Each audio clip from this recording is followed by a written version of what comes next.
What needs to stay the same and what needs to change? Let's let Pro Football Focus tell us.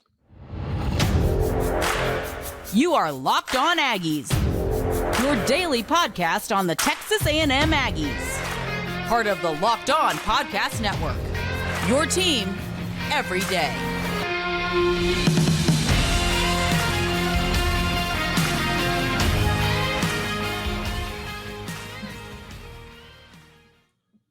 Welcome on in the Locked On Aggies. I'm your host, Andrew Stefaniak. Thanks for making Locked On Aggies your first listen every single day.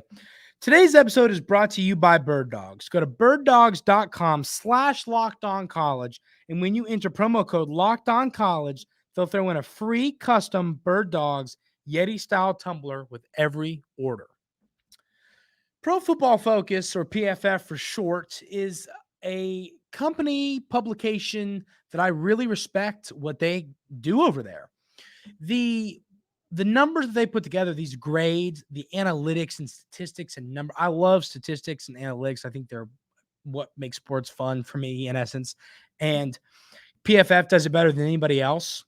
They give grades to each player in the NFL and in college, Division I college football. They even have some like in Division II. It's crazy how well they do keeping these numbers and statistics. So the way that I thought we could break this down is kind of, let's look at the offensive grades from last year and what needs to get better, what needs to stay the same. And I think the part of this that is interesting is looking at some of the numbers within the numbers. So of course they give an overall grade, like we're going to talk about Devon Achane just for a minute for a certain reason. But like, for example, last season, his offensive grade was 82.4, which is pretty great. But there's a little statistic with Devon Achane's great offensive PFF grade that is a question mark for this season. And I think that's what's so great about these numbers is, on offense, they give you a passing grade, a pass blocking grade, a run blocking grade, a rushing grade. They give you all these grades. And of course, like receivers aren't going to have a running grade except for Ainias Smith, who had a couple carries, but you get what I'm getting at here.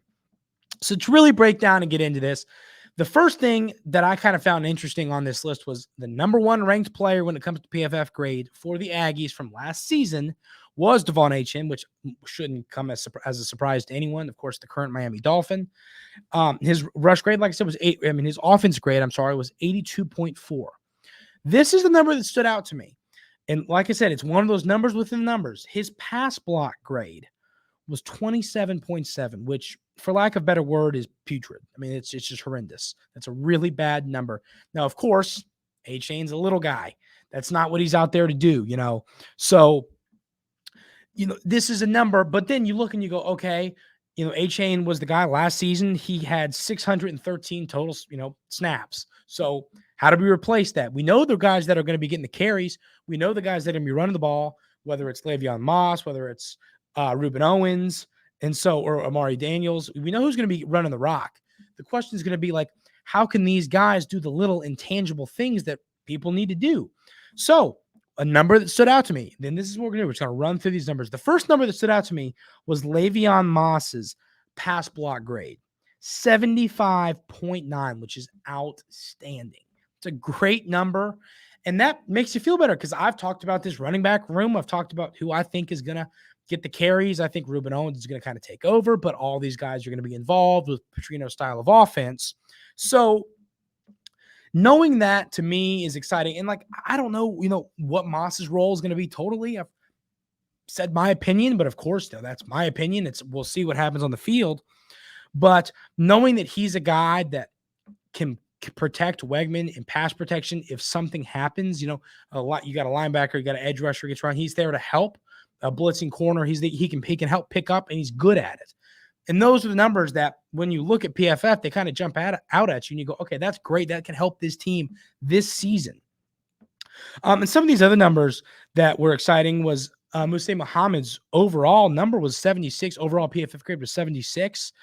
His run block grade, and like I said, these are the numbers within the statistics. Some people are really, really care about how receivers run block. For me, it's like, I don't know how much it matters. I think it's a great skill to have. For example, Noah Thomas is a great run blocker. Of course, big frame, big guy, makes sense. So, you break down these numbers, and it's good to see guys like Muhammad's had a great PFF grade. Ainias Smith had a really high PFF grade. Of course, he only played 4 games, but still, he graded out well, still played enough snaps to be on this list. And then the other numbers to look at here is the offensive line, which we've talked a little bit about the PFF numbers for the offensive line, but there's some that are exciting and some that you look at and you go, crap. So the first one on the crap side of things is Bryce Foster's number from last year. I know he didn't play a ton with the injury, and I know I've been very high on him, and I still am. That's another key I need to, before we push on. PFF grade is not, I think these numbers are great, but it doesn't mean a player can't improve. It doesn't mean a player can't get better. A lot of times, if you click on a player and see their career grades, you'll see that they'll get better and better throughout their career. That's not always the case, but more times than not, players are improving throughout their years. But you look at Bryce Foster's number from a season ago, and his pass block grade was 22. 22. HA had a better pass block. I mean, goodness, that's for your center. That is that is not a pass protection grade that your starting center needs to have. That's a spot of concern. And the other thing that's a little bit concerning about that is knowing that he went down with an injury. A handful of the games that he would have played in would have been the kind of cupcake non-conference games. So, I look at that number, and your knee-jerk reaction is to go, is Foster not going to be good this year? Is he going to be bad? What does this mean? That's not the way I look at it. I think there's lots of things that can go into it. There's lots of, the analytical side of it. I'll never understand. It's hard to even, the PFF guys can try and explain it to you. It's I don't even understand. It's confusing, but I'm not crazy concerned about Foster. I think he's going to be good. I saw a comment on the video where we talked about Foster, and it was a good point. It was like, he can't stay on the field. That's not a number that PFF can grade you on, but you're right. Foster needs to be able to stay on the field. And, I think that's going to be a key to the season. But then, there's some other things here. Looking at, so Donovan Green's number, right? His pass block grade was 41. We don't love that. You want your tight end to be able to block. But then you look at Max Wright's pass block grade, 75.8. So you kind of look at these numbers, you can kind of figure, okay, Green is going to be the guy catching passes, and Wright's going to be the guy blocking when we need to pick up a yard or two. They're both bigger guys, but Green's your better pass catcher. Now Wright is by no means a bad pass catcher, but he's a great blocker, and that is what you need from a tight end. Sometimes, every NFL team has their tight end who catches the ball and their tight end who comes in. I always think of Mercedes Lewis, just a big bruiser who comes in and just pounds people, off the line of scrimmage, or catches the little fake rollout play the quarterbacks do that always make you mad when you have the running back in fantasy football. I think every fantasy football player knows what I'm talking about there. But, and then like I said, room for improvement. Last year, Noah Thomas, his PFF grade was not good, 53.4, but the running block grade was great. So I think you can look at this, and to me, you break down players, and you can look at these numbers. You can go, okay, so Noah Thomas maybe needs to work on his route running or work on his hands, but he's a great run blocker. Okay, maybe Muhammad and Ainias Smith need to work on their run blocking, but they're great route runners and they have great hands. So you kind of run through these numbers. There's a lot that stand out to me. I mean, you look at Trey Zune's grade last year, which was a 69.3. It's a pretty good number. Anything above like a 65, I feel I'm pretty happy with. And I know a lot of people weren't happy with Zune last year, and it was hard to be, but the PFF grade isn't terrible.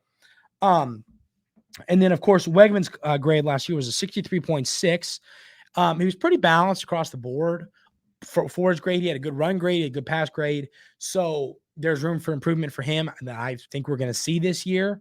But when it comes to the offense, I think the takeaways from looking at PFF grades for me are that you're going to have a tight end room that can do everything. You're going to have a running back room that some guys can run block, some guys can catch the ball out of the backfield, some guys can be bruisers. You're going to have all these different parts. So that's what excites me, is when you break down what these players are good at, you can see, okay, this guy's better than this guy on his position at run blocking, but this guy's better at receiving the football.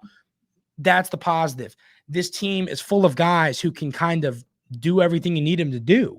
So I think there's going to be a lot of improvement on the offense this year, and I think it's going to make this football team better in 2023.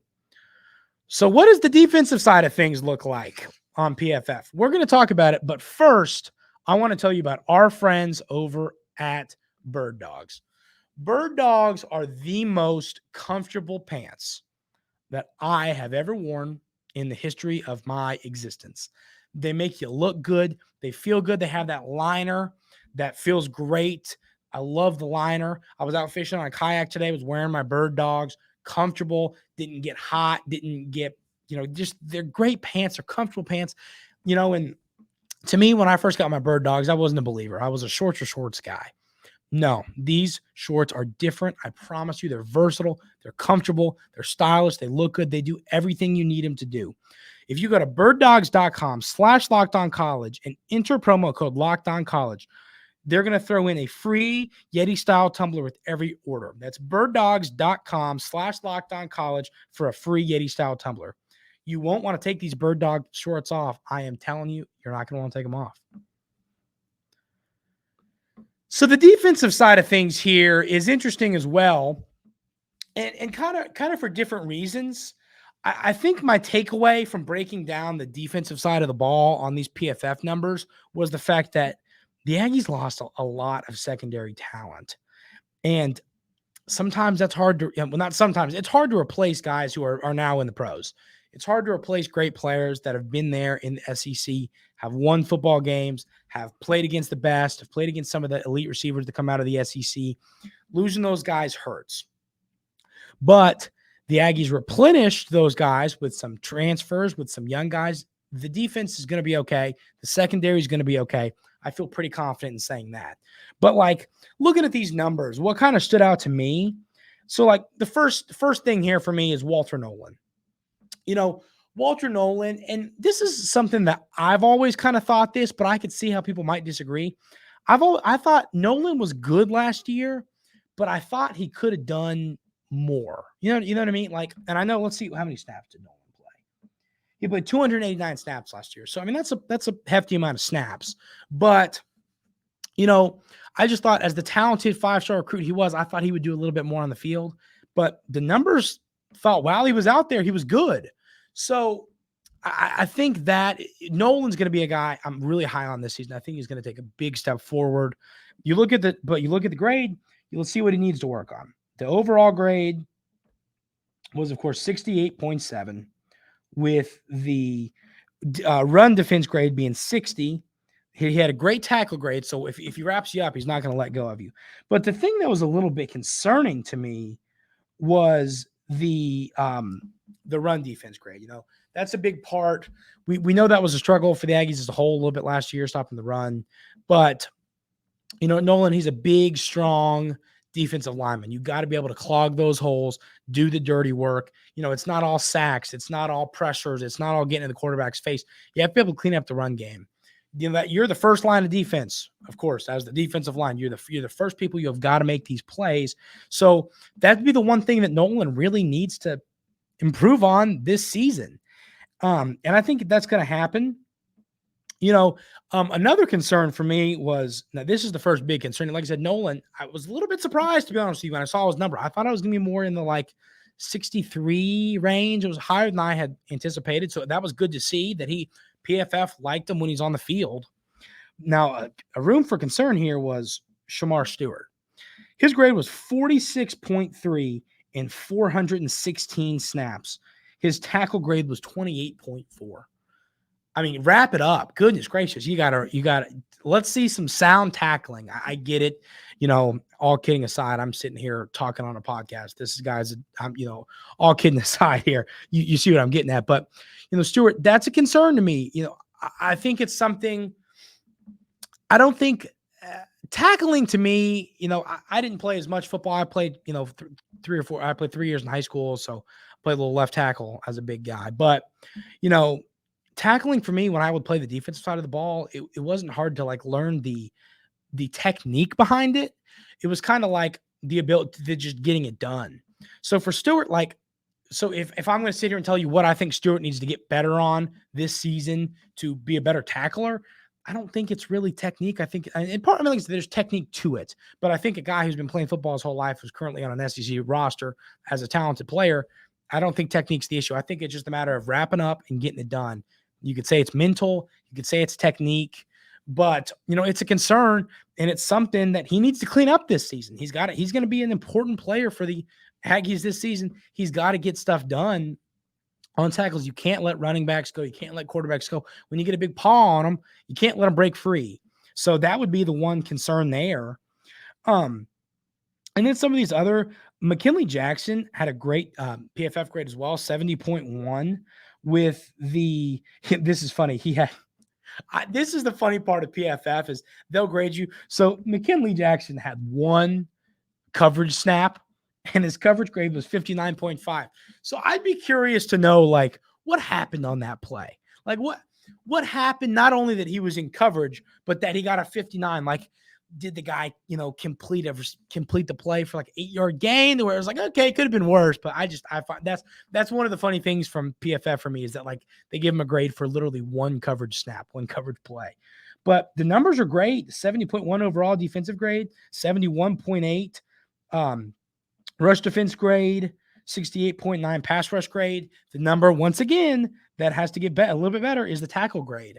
I think the Aggies as a whole, you run through these numbers, some of these big defensive linemen and edge rushers and linebackers, some of those numbers have been the concern. You look and it's the pass rush grade isn't bad. The run stopping grade isn't bad, but then just the tackling grade's bad. So it's maybe the Aggies got to figure out how to tackle a little bit better. And that, that could be something that's got to happen this season. We'll just have to, that'll be that. So that's what I enjoy about doing this podcast and pulling these statistics and looking at these numbers is now first game of the year, I'm going to be locked in. I'm okay, is Stewart going to make tackles? Is Jackson going to wrap people up? It's going to be front of the brain for me. It's going to be an interesting number to look at. Tariq Chappell's number was not 65.9. That to me was a little lower than I would expected for an really just a terrific cornerback. But the reason the number here that the tackle grade was bad. Okay, not a good number there. But the coverage grade was great. And so that's why some of these numbers, if a cornerback has a bad rush blocking grade or a run stopping grade, it's not a big concern for me just because that's not what they're out there really to do. You love a cornerback who isn't afraid to come in and clean stuff up and do the dirty work and help in the run game.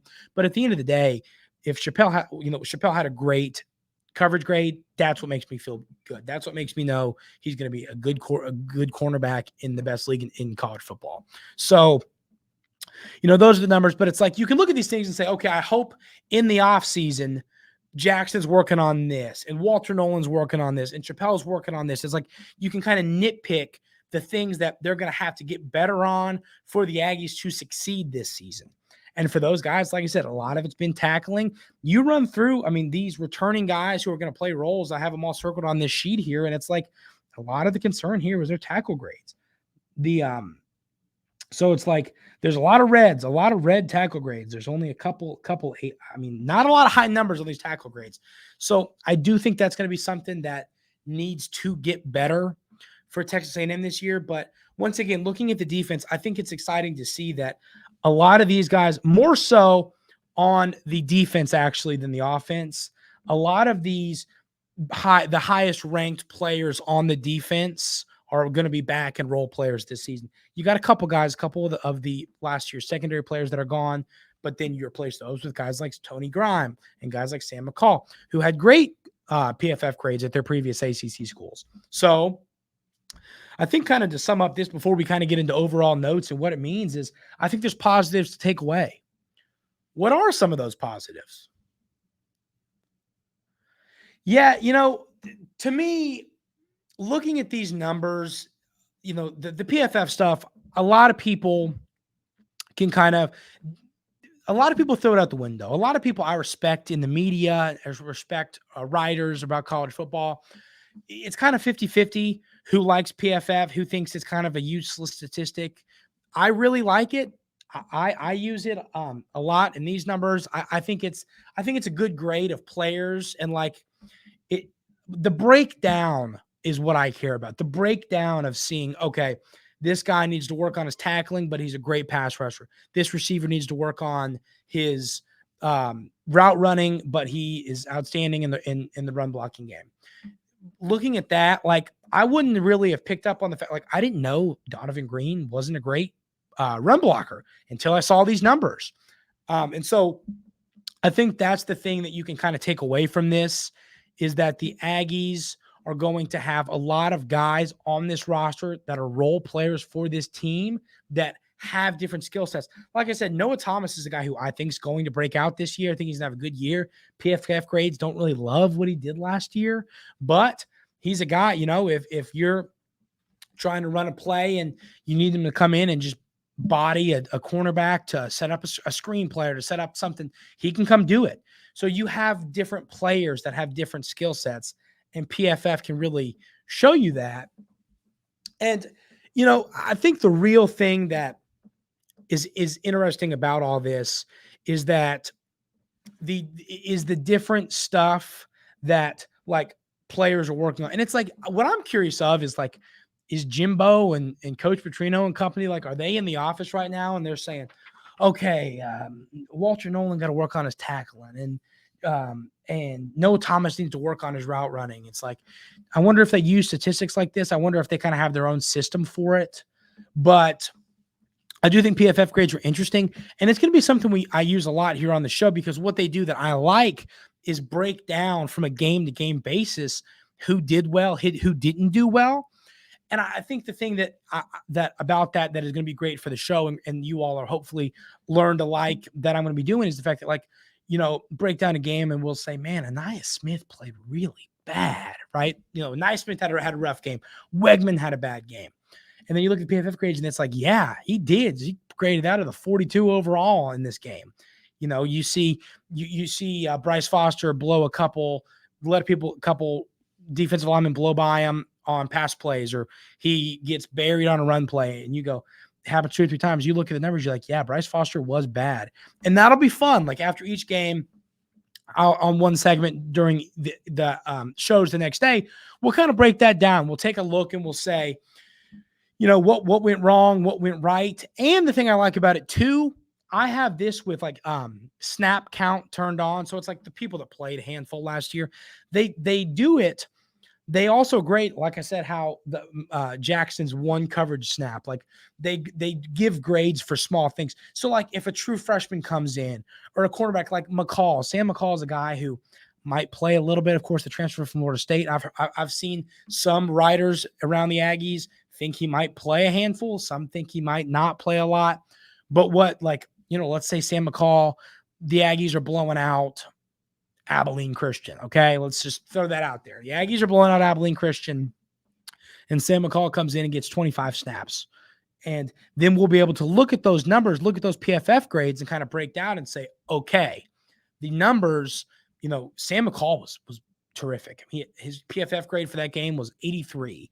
And you can break that down and kind of see how the young guys, or the guys who don't play a lot, or some of these transfers that aren't in massive roles right now, you can kind of break down and see that. So I hope you guys like this PFF stuff. Like I said, I think it's a good judge of what people need to work on a game-to-game basis. I think looking at this, it taught me a lot about what this team needs to get better on to succeed in 2023. Things that, like, Bryce Foster, I think, is a great example, and Shemar Stewart. Like, those are 2 guys. There were a couple things in their games last year that were not great. PFF, exposed that. And now I know it's something, okay, keep an eye on Bryce Foster when he's pass blocking. Keep an eye on Stewart if he's trying to make a tackle. So these numbers are fun. Hope you all like these numbers. It's fun stuff. Like I said, we'll be using it a lot more in the season.